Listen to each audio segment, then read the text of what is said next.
শেরে খোদা আলী সাবে নিজের খুব সুন্দর ভাবে নিজের পৌরুষে রবে দেখিয়া আয়নায়, নিজের পৌরুষে রবে দেখিয়া আয়নায়। শেরে খোদা আলী সাবে নিজের খুব সুন্দর ভাবে নিজের পৌরুষে রূপে দেখিয়া আয়নায়, নিজের পৌরুষে রূপে দেখিয়া আয়নায়।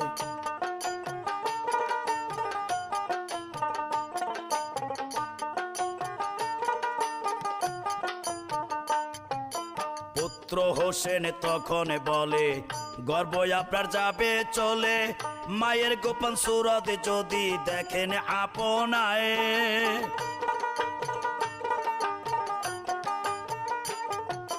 পুত্র হোসেন তখন